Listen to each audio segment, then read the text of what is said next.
હાલો બાળકો 3.1 પૂરું કર્યું.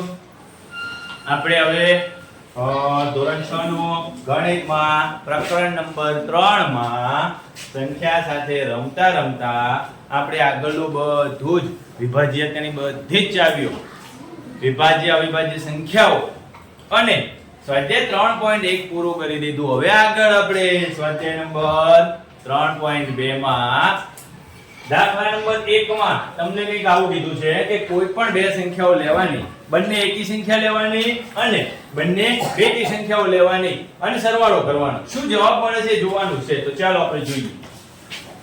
શું જોઈશું? તો કે એકી સંખ્યાઓનો સરવાળો એ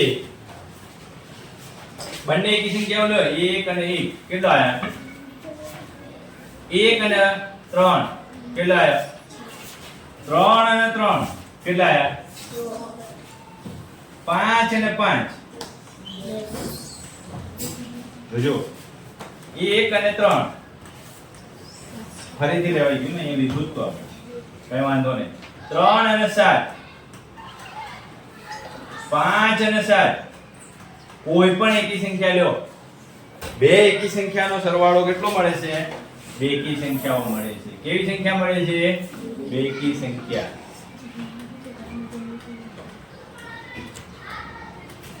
બરોબર.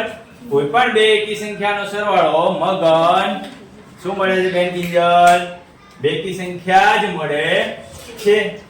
બીજો સવાલ તમને એવો કહે છે કે ભાઈ બે બેકી સંખ્યાનો સરવાળો શું મળે? તો આપણે બે બેકી સંખ્યાનો સરવાળો કરીએ. ચાલો b માં 2 + 2 શું મળ્યું ભાઈ? 3 + 3 શું મળ્યું ભાઈ? 4 + 4 શું મળ્યું ભાઈ? 6 + 6 શું મળ્યું ભાઈ? 8 + 8 શું મળ્યું ભાઈ? ક્રોસમાં લઈએ. ચલો 2 + 8 શું મળ્યું? 4 + 10 શું મળ્યું? કોઈ પણ બે બેકી સંખ્યાનો સરવાળો પણ બેકી સંખ્યા જ મળે.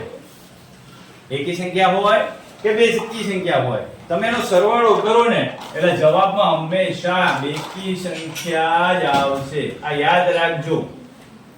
બરોબર રહેશે યાદ? કોકિલાબેન તમને પરીક્ષામાં એવું પૂછશે કે કોઈ પણ બે એકી સંખ્યાનો સરવાળો શું મળે? તો તમારે જવાબમાં લખવાનું બેકી સંખ્યા. કોઈ પણ બે બેકી સંખ્યાનો સરવાળો શું મળે? તો જવાબમાં શું લખવાનું? બેકી સંખ્યા. એટલે આ વસ્તુ તમારી યાદ રાખવાની છે. દાખલા નંબર 2 માં એટલે કે પ્રશ્ન નંબર 2 નીચે જણાવેલા વાક્યો સાચા છે કે ખોટા આપણે ખરા ખોટા કરતા જઈએ. પહેલું, ત્રણ એકી સંખ્યાનો સરવાળો બેકી સંખ્યા મળે. ત્રણ એકી સંખ્યાનો સરવાળો બેકી મળે 1 + 1 + 1 1 + 2 + 3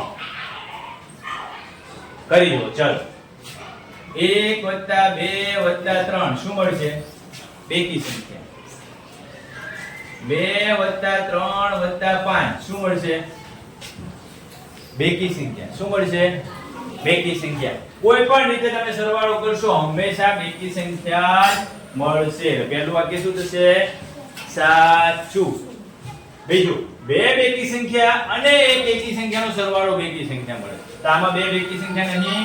ચાલો બે બેકી સંખ્યા 4 + 4 + 5 તો શું થાય? 15. એટલે એકી સંખ્યા મળી ભાઈ. 6 + 6 + 1 12 ને 13 તો એકી સંખ્યા મળી ભાઈ. તો આ પહેલું વાક્ય સાચું થાય તો બીજું વાક્ય ખોટું. બીજું વાક્ય શું થાય? ખોટું. કેમ? તો કે અહીંયા બેકી સંખ્યાની જગ્યાએ જો એકી સંખ્યા લખી નાખે તો સાચું થઈ જાય. ત્રણ એકી સંખ્યાનો ગુણાકાર એકી સંખ્યા જ મળે. ત્રણ એકી સંખ્યા લેવાની છે. જો હાલો ત્રણ એકી સંખ્યાનો ગુણાકાર કરવાનો છે. કેટલો મળ્યો? 27. ચલો ત્રણ એકી સંખ્યા લો.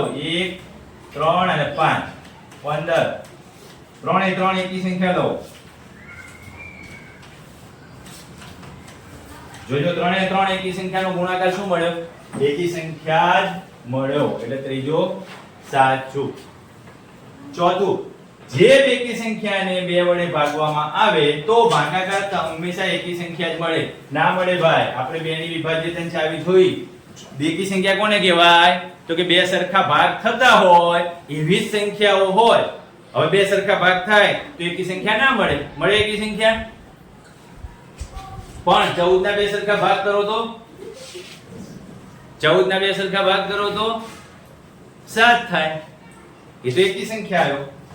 6 ના બે સરખા ભાગ કરો તો 3 થાય. એ તો એકી સંખ્યા આવ્યો. 16 ના બે સરખા ભાગ કરો તો 8 આવ્યો. હંમેશા એકી સંખ્યા નહીં આવે. હંમેશા એકી સંખ્યા ન આવે. એટલે ખાસ શબ્દો સમજવાના છે તમારે. અહીંયા હંમેશા લખ્યું છે. દર વખતે એકી ના આવે. ક્યારેક એકી પણ આવે અને ક્યારેક બેકી પણ આવશે. બધી જ અવિભાજ્ય સંખ્યાઓ એકી સંખ્યા છે. તો ખોટું. 2 એ સૌથી નાની બેકી સંખ્યા છે. 2 એ અવિભાજ્ય સંખ્યા છે પણ કેવી? તો બેકી સંખ્યા. એક અને માત્ર એક જ એવી સંખ્યા છે કે જે બેકી સંખ્યા છે. એટલે આપણે એવું ના કહી શકીએ કે બધી એકી સંખ્યાઓ જ હોય. અવિભાજ્ય સંખ્યાને અવયવ હોતો નથી. તો હોય જ ને. બે અવયવ ના હોય અવિભાજ્ય સંખ્યાને. એક અને સંખ્યા પોતે એટલે બે અવયવો હોય. એટલે આ ખોટું પડે. નથી એવું ન કહેવાય. છે.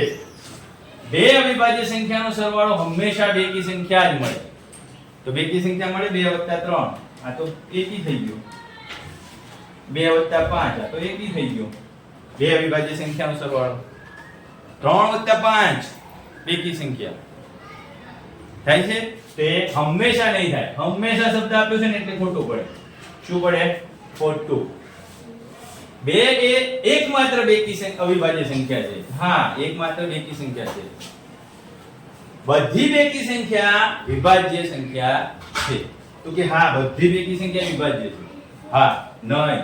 આ એક તો છે અવિભાજ્ય. બગડો. એટલે આ પણ ખોટો થાય. બે બેકી સંખ્યાનો ગુણાકાર હંમેશા બેકી આવે. 2 × 2 = 4, 4 × 2 = 8, 3 × 2 = 6. બે બેકી સંખ્યા કીધું છે. શું કીધું છે? બેકી સંખ્યા. તો 2 × 2 2 × 6 2 × 8 બધાનો ડબલ કરવાનો છે. બંને બેકી સંખ્યા તો હંમેશા બેકી જ આવશે. એટલે આ સાચું થશે. બરોબર? અહીં સુધી ઝડપથી ખરા ખોટા આપણે કરવાના છે. તમે સમજીને કરશો તો તમે જાતે પણ કરી શકશો. આગળ જોઈએ. 1 થી 100 સુધીની એકી સંખ્યામાં 13 અને 31 એ અવિભાજ્ય સંખ્યા છે. ત્રીજો દાખલો શું કહે છે? 13 અને 31 અવિભાજ્ય સંખ્યા છે. આ બંને સંખ્યાનો અંકો 1 અને 3 જોજો. આ 13 અને આ 31 જો. આ 1 અને આ 1. આ 3 અને આ 3. એટલે ઉલટ સુલટમાં બંને અંકો સરખા છે. તો આવી કેટલી સંખ્યાઓ મળે? 1 થી 100 માં આવતી આવી કેટલી સંખ્યાઓ મળે કે જે અવિભાજ્ય સાથે બંને આંકડા સરખા હોય? તો જો બીજો 1 થી 20 માં 17 છે તો 71 ન થાય? થાય ને. 17 અને 71 બંને અવિભાજ્ય સંખ્યા છે. પછી 79 અને 97 આ બંને પણ અવિભાજ્ય સંખ્યા છે. પછી કઈ સંખ્યા આવશે? એક આવશે સંખ્યાઓ. વિચારો જોઈએ. ચલ, હવે જો કોઈ આવતી હોય તો તમારે શોધીને લખવાનું છે. તમારે મને શોધીને કાલે કહેવાનું છે. શોધવી. મને મળી ગઈ ભાઈ. જો 37 અને 34. હા, 37 અને 73 છે.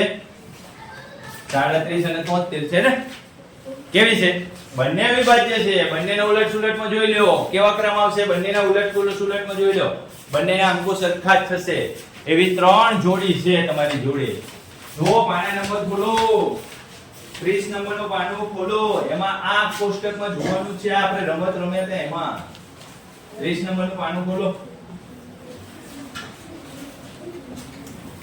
30 નંબરનું પાનું ખોલો પાઠ્યપુસ્તકમાં. 30 નંબરનું પાનું. એમાં જુઓ તમને આખો કોષ્ટક આપેલું જ છે.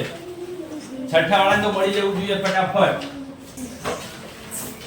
ચાલો હોમવર્કમાં આપું છું. તમારે હોય વધારે કોઈ સંખ્યા હોય તો તમારે શોધીને લાવવાની છે. બાકી આ 3 જોડી છે. 17 71 37 73 79 97. આ 3 જ જોડી એવી છે બંને આંકડા સરખા થાય. બરોબર? તમારે યાદ કરીને લખવાનો હતું.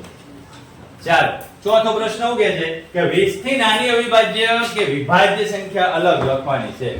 20 થી નાની તો 19 સુધી. જોજો એક તો લખાશે નહીં, કેમ તો વિભાજ્ય નથી અને અવિભાજ્ય નથી. તો ચાલો 2 3 4 5 6 7 8 9 10 11 12 13 14 15 16 17 18 અને 19. આજે ઉપર લખીને અવિભાજ્ય સંખ્યાઓ છે ભાઈ, ઉપર જે લખીને એ અવિભાજ્ય સંખ્યાઓ છે, નીચે જે લખીએ વિભાજ્ય સંખ્યાઓ છે. 4 6 8 9 10 12 14 15 16 અને 18. બરોબર? એ બધી કેવી સંખ્યાઓ છે? વિભાજ્ય સંખ્યા છે. તમારે આ રીતે લખવાનું, અવિભાજ્ય સંખ્યાઓ અને વિભાજ્ય સંખ્યાઓ. આ રીતે તમારે પ્રયત્ન કરવાનો. 1 થી 20 સુધી પૂછ્યું છે તમને, તો તમને યાદ હોય તો તમે આ રીતે સરળતાથી દાખલો ગણી શકશો. પાંચમો દાખલો શું કહે છે? 1 અને 10 વચ્ચે આવતી સૌથી મોટી અવિભાજ્ય સંખ્યા. 1 અને 10 વચ્ચે. ચાલો 1 અને 10 વચ્ચે કેટલી સંખ્યા આવશે? 2 આવશે, 3 આવે, 5 આવે, 7 પણ આવે, પછી 1 ના આવે, 1 પણ ના આવે. ખાલી કેવી સંખ્યાઓ કીધી છે? અવિભાજ્ય. તો 1 થી 10 ની વચ્ચે 2 3 5 અને 7, તો સૌથી મોટી કઈ થાય? 7. તો કઈ લખવાનું જવાબમાં 1 થી 10 ની વચ્ચે આવતી સૌથી મોટી અવિભાજ્ય સંખ્યા કઈ થાય? 7 છે. કઈ છે? 7. બધાની વાત નથી હો, તમે જો મગજ પાછા ફીટ ના કરી લેતા કે સૌથી મોટી સાહેબે 7 લખાય. અહીંયા તમને પ્રશ્નમાં કહી દીધું છે કે 1 થી 10 ની વચ્ચે કીધું છે. 1 થી 100 ની વચ્ચે કે તો બદલાઈ જાય. 1 થી 100 ની વચ્ચે કે તો કઈ આવી જાય? બદલાઈ જાય, 97 થઈ જાય. બરોબર? એટલે સૌથી મોટી અવિભાજ્ય સંખ્યા શેમાં? તો કે 2 અંકની. પછી વધારે મોટી કે તો પાછી બદલાઈ જાય. એટલે તમારે ખાસ એમાં એ વસ્તુમાં ધ્યાન રાખવાની છે. છઠ્ઠો દાખલો છે ભાઈ, નીચેની સંખ્યાઓના બે એકી અવિભાજ્ય સંખ્યાના સરવાળા તરીકે દર્શાવો. બે એકી અવિભાજ્ય સંખ્યાઓ. એવી સંખ્યા શોધવાની છે કે એના બે એકી અવિભાજ્ય સંખ્યાઓ થાય. તો 44 છે. કઈ કઈ બે એકી અવિભાજ્ય સંખ્યા થશે? એક તો મારા ધ્યાનમાં આવે છે કે 13 અને 21 તો ના થાય. 13 અને 31 44 થયા. કેટલા થયા ભાઈ? બંને અવિભાજ્ય છે, બંને એકી સંખ્યાઓ છે. 44 થઈ ગયા. થઈ ગયા ને? જોઈ લો, બંનેના આંકડા સરખા જ છે. જવાબ 44 આપી દીધો છે. બે અવિભાજ્ય સંખ્યા શોધવાની કીધી છે. જવાબ કેટલો થવો જોઈએ? 44. ચાલો બીજામાં પ્રયત્ન કરો તમે. 36 થવો જોઈએ. બે અવિભાજ્ય સંખ્યાઓ લેવાની છે, બંને એકી લેવાની છે. કેવી લેવાની છે? એકી. બગડો નથી લેવાનો. સમજણ પડે છે? ચાલો હું લખી દઉં. 13 અને 23. જોઈ લો, સીધું થઈ ગયું. 6 અને 3 36 થઈ ગયું. બંને એકી સંખ્યા અને બંને અવિભાજ્ય સંખ્યા થઈ જાય. ચાલો ત્રીજામાં તમે પ્રયત્ન કરો ભાઈ. ચાલો જવાબ તમારે આપવાનો છે. 24 કેમ લાવશું? તો સાવ સરળ છે. 11 અને 13. 11 અને 3 24 થઈ જાય છે. ફટાફટ થાય. જો 18 માં કરવાનો. 18 કેમ થશે? 18 કરવાનો. મને નથી આવડતું. ચલો ઝડપથી તમારે કહેવાનું. 18 કેમ કરશું?